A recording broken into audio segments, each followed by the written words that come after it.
அதனால் மக்கள் சிந்திக்க வேண்டும், விழிப்புணர்ச்சி அடைய வேண்டும். இன்றைக்கு நாட்டிலே சனியாக இருப்பது இந்த இலவசம் தான். இந்த இலவசம் முதலில் தூவப்பட்டது இந்த தமிழ்நாட்டிலே. முதலிலே அண்ணா தூவினார் படியரிசி திட்டம் என்று. அந்த ஒரு திட்டத்தையும் நாட்டின் பொருளாதாரம் நாசமாகிவிடும், அதனால் வேண்டாம் என்று அதை ரத்து செய்தார், தடை செய்தார். அவர் தாங்க ஞானி, பகுத்தறிவாதி, தொலைநோக்கு பார்வை கொண்டவர். இன்றைக்கு இருக்கவங்க எத்தனை திட்டம் மாற்றி மாற்றி இதுக்கு பொருளாதாரம் புறம் போச்சுன்னா இதில் வேறு கடன் வேறு, ஒவ்வொரு துறையும் பல கோடிக்கணக்கில் கடன். இப்படி இருக்கிறதுல இலவசம் இருக்குதா? என்னைக்கு தமிழ்நாடு பொருளாதாரத்தில் முன்னேறிட்டோம்? எங்கேயா முன்னேறி இருக்க? இந்த டீ நக்கி குடிக்க அளவுக்கு வந்துட்டு 10 ரூபா 15 ரூபா இப்படி போல தான் இருக்குது டீ. இவ்வளவு தான், இன்னும் சுருங்கிரும்னு நினைக்கேன். தேவையில்லை, நிறைவாக கிடைக்கணும் டீ. புத்துணர்ச்சி டானிக் மாதிரி அது. இன்னைக்கு அதை இல்லை, எல்லா விலைவாசியும் ஏற்றி வச்சுக்கிட்டு உயர்த்துவது தான் இந்த சனி. இலவசத்தால் பல பொருட்களை கொடுத்து கொடுத்து கொடுத்து இந்த மக்களை ஓசியில் வசியம் பண்ணதான், வசியம் பணத்தையும் கொடுத்து. இதுதான் நாட்டை பிடித்த, தமிழ்நாட்டை பிடித்திருக்கும் சனி. 2வது யமன்.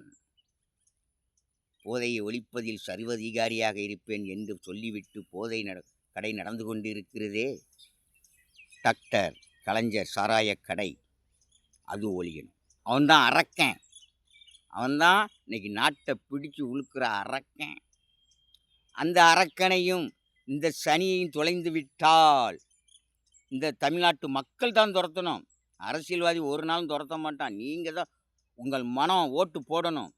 நான் சாராய கடையும் இந்த சனியையும் துளைப்பேன், ஆனால் வறுமையில் வாழும் மக்களுக்கு 5 லட்சம் கொடுப்பேன்.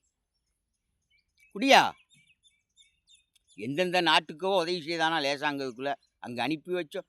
உள்நாட்டில் இருக்கிற மக்களை முதல்ல பாரியா, அடுத்தால் அந்த மக்களை பாரியா. பொருளாதார அடிப்படையில் வறுமையை ஒழிக்க வேண்டும். பொருளை கொடுத்து ஒழிப்பது தவறு அன்று சொன்னார் கலைஞர். நான் அன்று முரசொலி பத்திரிகையை மக்களுக்கு இலவசமாக கொடுத்தேன், அந்த பழக்கத்தோஷத்தில் கொடுத்தேன் என்றார். அதன் பின் சொன்னார், ஏழைகள் இருக்கும் வரை இலவசம் தொடரும் என்றார்.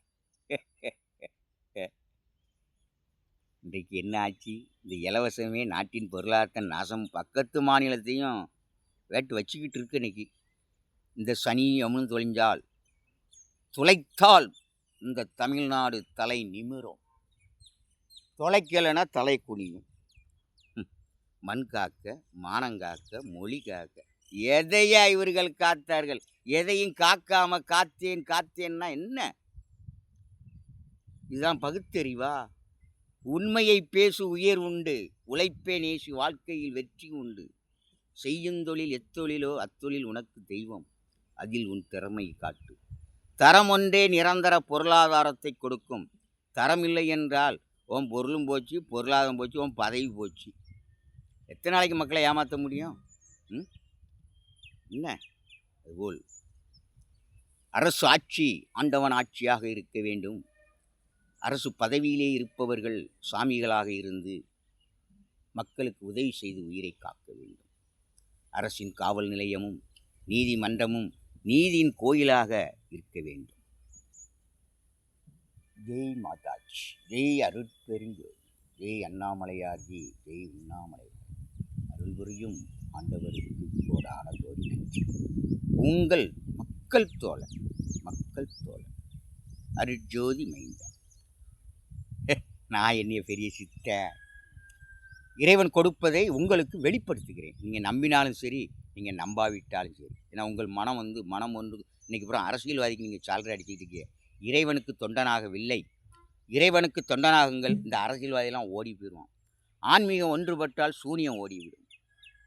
இன்று நிலைமை மாறிக்கொண்டிருக்குது. எல்லோர் சிரிப்பிலும் இறைவனை காண வேண்டும். அன்று அண்ணா சொன்ன வாக்கு, தரமான ஆட்சி மலர்ந்தால் தான் கிடைக்கும், இல்லைன்னா நிச்சயமாக கிடைக்க.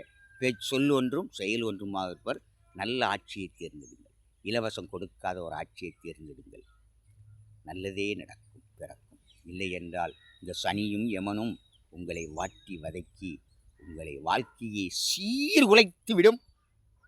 ஜாக்கிரதை.